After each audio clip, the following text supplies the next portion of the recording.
Power should never stagnate in the hands of an individual person or groups of people. This is because power is a tool that is used in the development, construction, sometimes deconstruction of a lot of things. But in this particular situation, we're referring to general society. When you look at the ways in which power is used, you can see very clearly throughout the entirety of known human history how dynamics of power have been used to shape the current world that we live in today. Unfortunately, it seems that a lot of power has stagnated, at least in the past 200 to 300 years, in a particular demographic's possession. The war that they've currently used that power to create and socialize a lot of people into is an interesting one to observe. Among the things that can influence people's power dynamics in interpersonal relationships, you have to first think of things like people's ability to communicate and communication styles. Somebody with a more healthy communication style will have inherently more power in the relationship because they will most likely be able to express themselves and communicate their thoughts, needs, and wants to their partner or partners in most situations.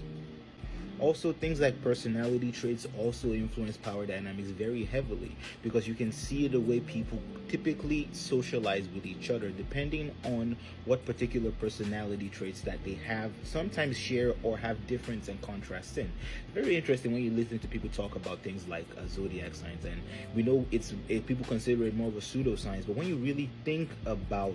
the impacts that social not just pretenses, but actual things that are part of people's identities, how they influence not only the way that we interact with each other, but the way that we present in general society. Also, another thing that influences the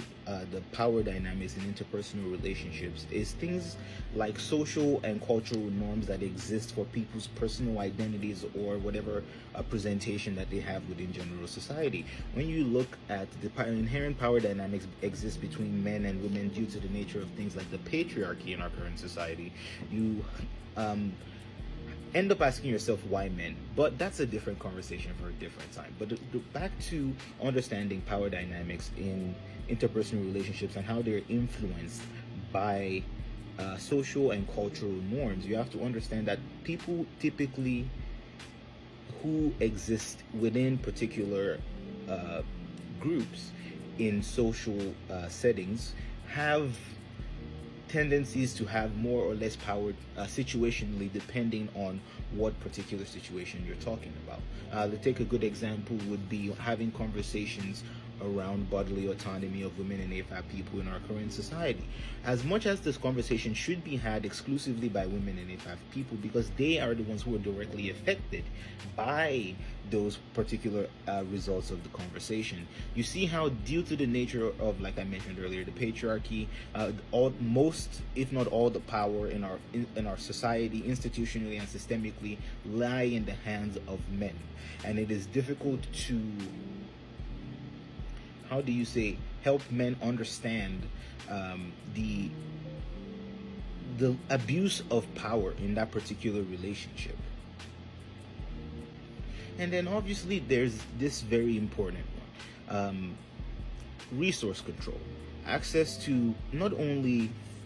financial capital, because we live very much in a capitalist society. You also have to remember the access to social and political power that does influence the way people interact in interpersonal relationships, and the inherent power dynamics that exist in all relationships and how they're influenced by these particular factors. I'm not going to say too much on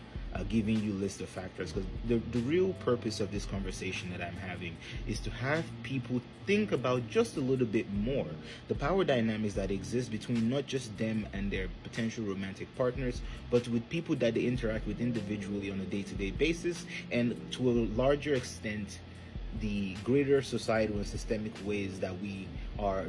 potentially using our power for bad.